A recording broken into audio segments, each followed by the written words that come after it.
तो दोस्तों मैं हूं आपका दोस्त एमएल अनुसार, खुशामदीद कहता हूं आपके अपने चैनल एमएल अनुसार में। दोस्तों करंटली आज एमओएफ का रेट चेक करेंगे तो आज डाउन है। कल ज़्यादा था और इससे पहले भी ज़्यादा था, लेकिन कल से थोड़ा सा डाउन गया है।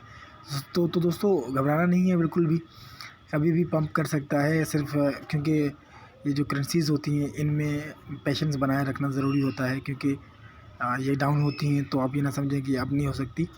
तो पंप और डंप जो ना होता रहता है, आपको इसके अकॉर्डिंग जो ना वो चलना होगा और कोशिश करेंगे लॉन्ग टर्म तक चलें, ताकि आपको जब अच्छा प्रॉफिट नज़र आए तब जाके आप उसे सेल आउट कर दो अपना, जो है ना, जो भी आपका कॉइन हो। दोस्तों आज स्पेशली मॉलिक्यूलर फीचर के बारे में जो है ना स्पेशली वीडियो बनाने का था, और लाइव ट्रेडिंग चार्ट मैंने देखा था तो सोचा कि आपसे मैं शेयर करूं।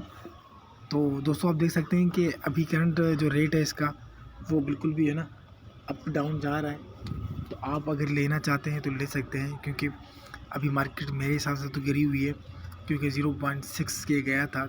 कल इसका रेट था 0.5 से लेकर 6 तक, और उम्मीद है कि आने वाले टाइम पे 0.8 तक भी आपको डबल प्रॉफिट यहाँ पे देखने को मिल सकता है तो दोस्तों स्पेशली वीडियो बनाने का मकसद ये था कि इस पर नज़र रखें, कब कितना ये नीचे आ रहा है, कितना ऊपर जा रहा है, तो इस पर भी नज़र बनाए रखना हमारा हक बनता है।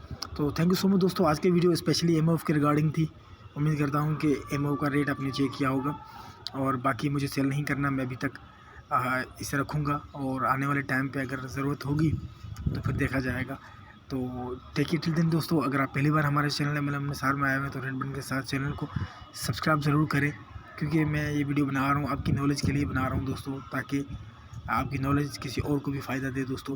तो अगर वीडियो अच्छी लगी हो तो वीडियो को शेयर भी ज़रूर कीजिएगा अपने दोस्तों के साथ। अगर वीडियो अच्छी लगे तो लाइक ज़रूर कीजिएगा, क्योंकि हमारे हौसले जो ना आपके लाइक की वजह से जो ना बहुत बढ़ जाते हैं दोस्तों। तो थैंक यू सो मच दोस्तों, मिलूंगा किसी नई वीडियो में, तब तक टेक केयर, टिल देन अपना ख्याल रखें।